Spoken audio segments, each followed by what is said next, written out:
Yeah, so I didn't say it, but that was definitely sort of what, there are a couple studies, one out of North America, one out of Japan, that show that with every minute of delay, there was an increase in mortality. And it wasn't just mortality, or like if you flip it the other way around, it improves survival with every minute saved, let's call it. And that was not just survivors or vegetative survivors. We're talking about neurologically favorable survivors.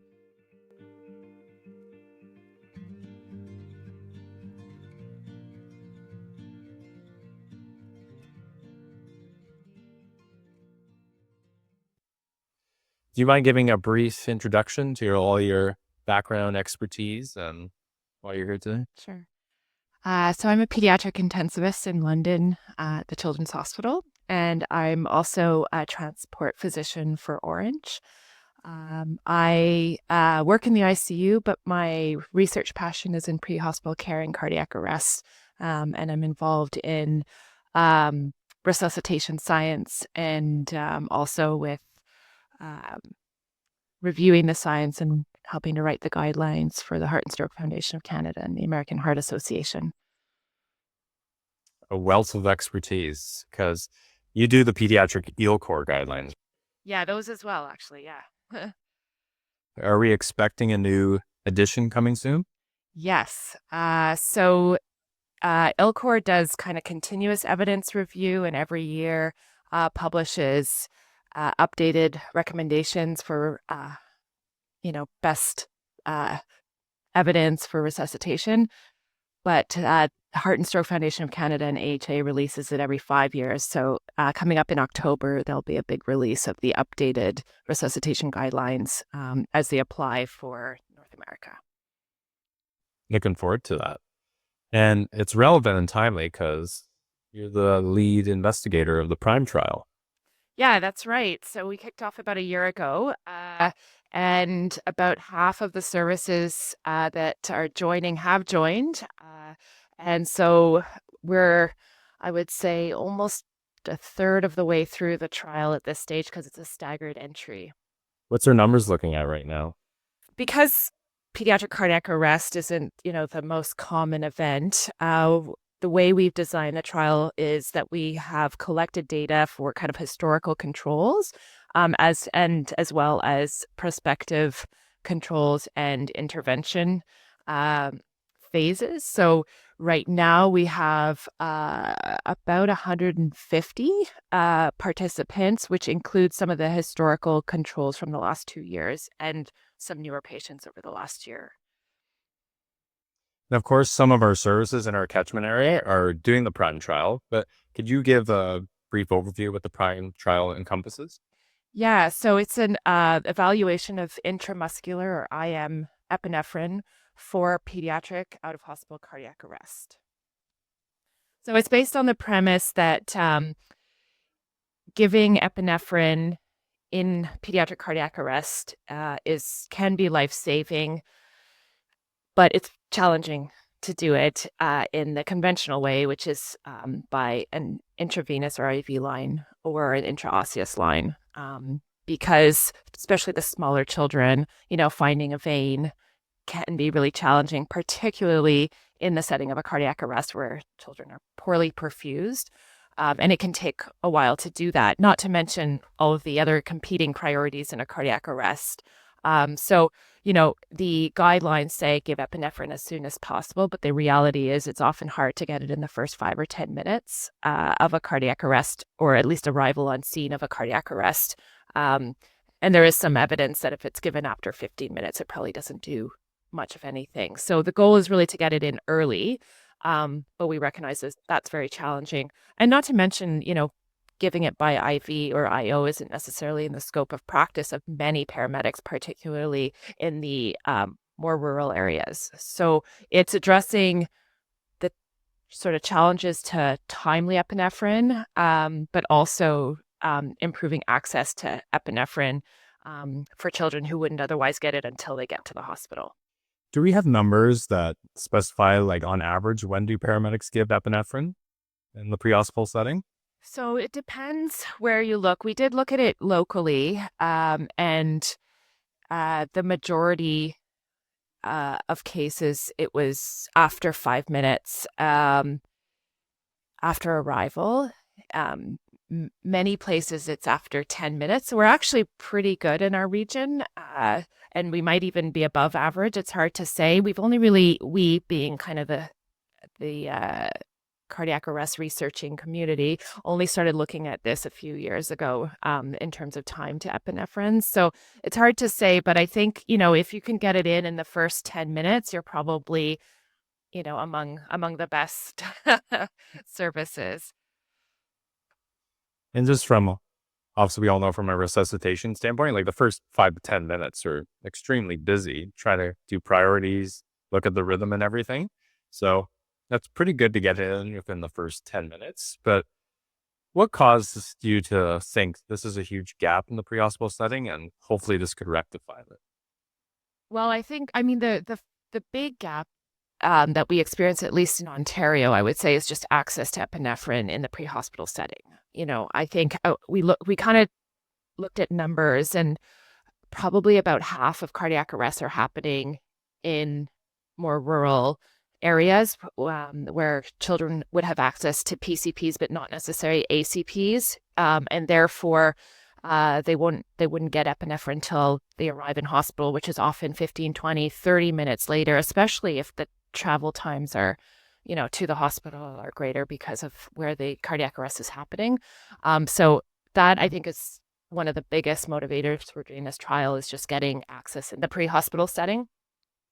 But in terms of timely access to epinephrine, the goal really is to get it within the first 5 minutes of an arrest. And that's what we try to do in all our in-hospital cardiac arrests, is get epinephrine in the first couple of minutes. So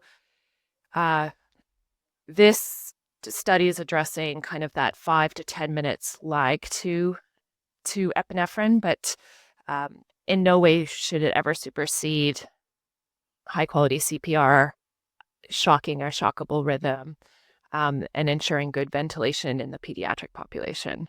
What are the age requirements to be involved in this study? So any pediatric patient, the only exclusion is really if it's like a newly born. So we're saying the first day of life we're excluding, but everyone else who has a non-traumatic cardiac arrest would be eligible. And just, it's designed very intuitively to make it as easy for paramedics as possible. Because how do they know which dose to give the IM injection to the patient? Yeah, so this is one of the things I've been, trying to address with this as well. And I think there's even still room for improvement. But one of the things we do in pediatrics is we kind of micromanage our dosing in resuscitation.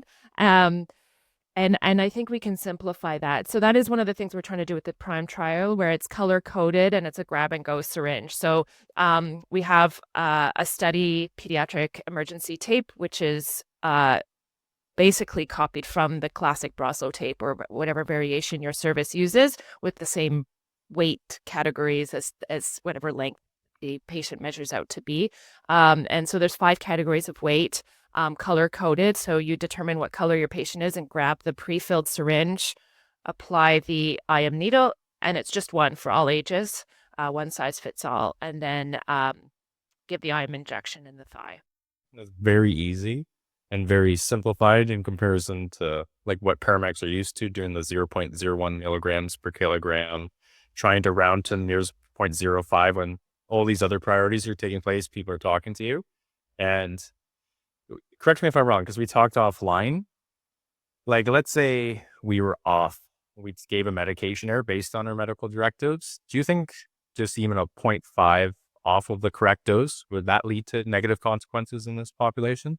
No, I don't think so. And that's I think that's another future study. I think there is no study that shows that dosing off by even double would be harmful to the patient. There was one study from about 20 plus years ago that looked at what they called high dose epinephrine, which was like a 10 times dose increase in epinephrine.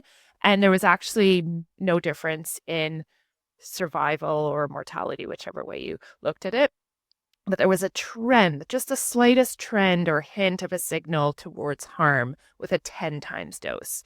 So I think as long as you're in, somewhere in that range, probably wouldn't be worth it to underdose a patient. But I think even then, something is better than nothing. And you'd have to go way, way, way up before you would maybe signal towards harm. So I think there's a safe range.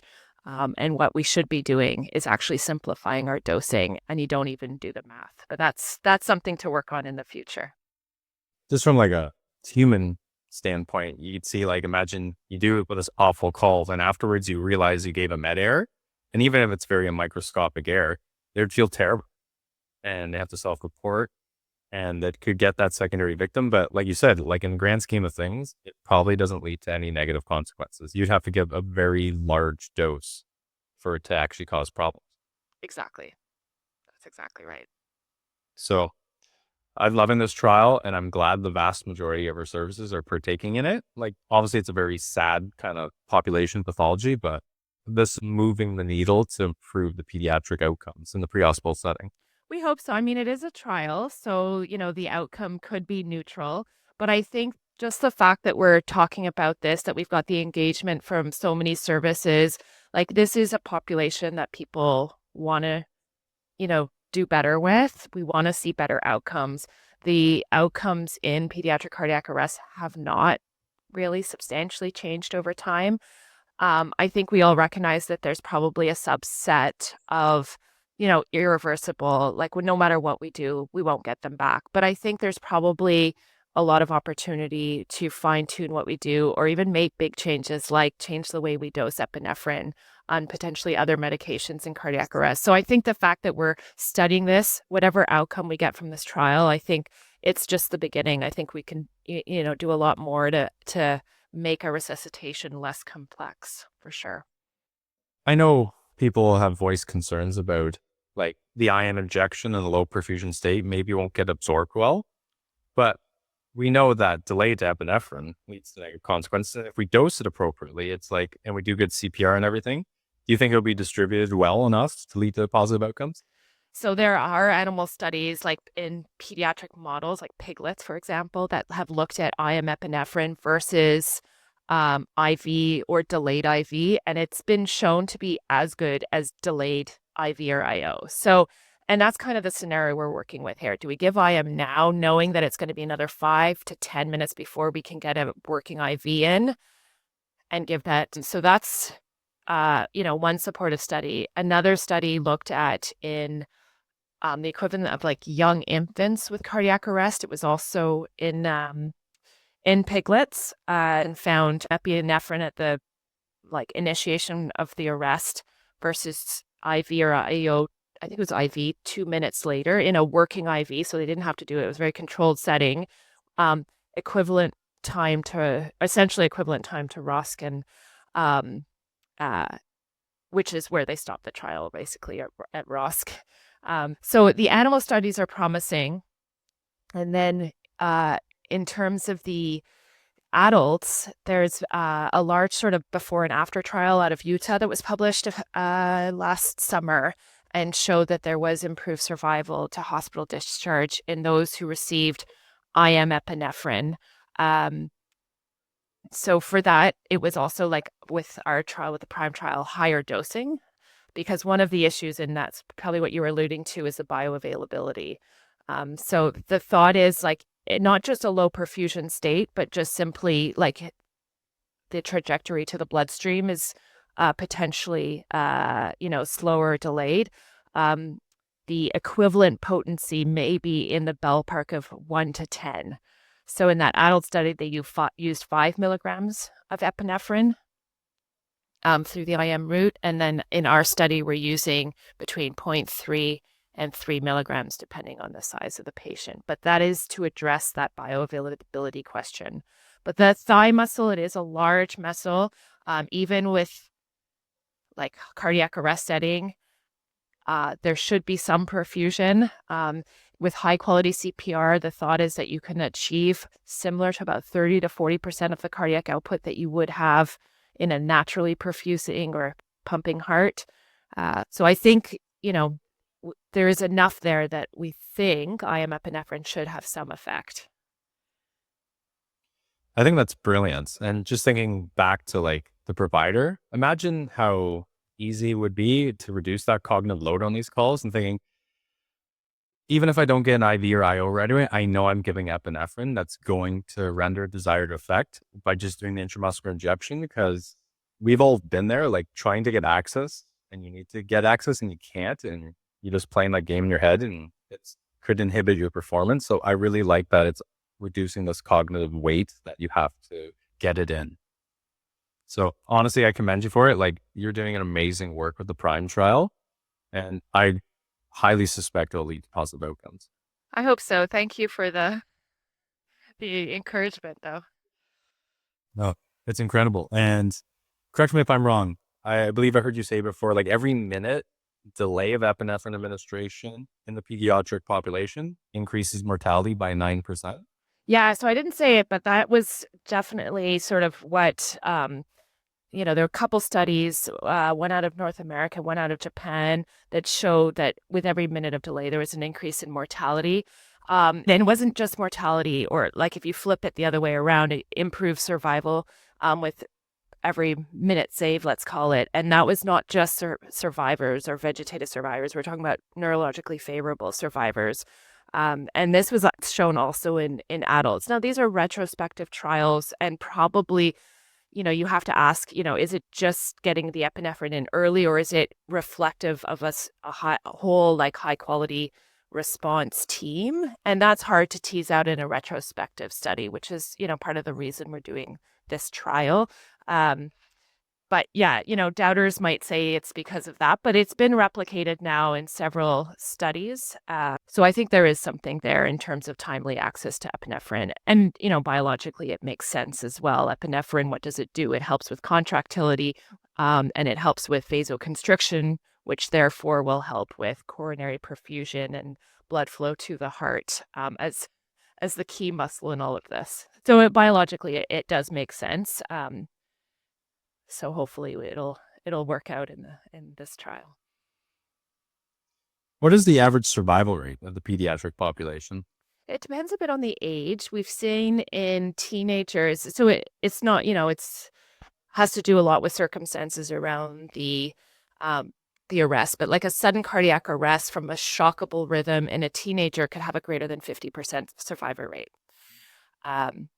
In an infant who was found asystolic, maybe in their crib, we're looking at a really, really low survival rate and survivorship. So it's a huge range, but if you put them all together, it's somewhere in the ballpark of 9%. At least in Ontario, it's about a 9% survival for all comers with pediatric cardiac arrest, out of hospital cardiac arrest.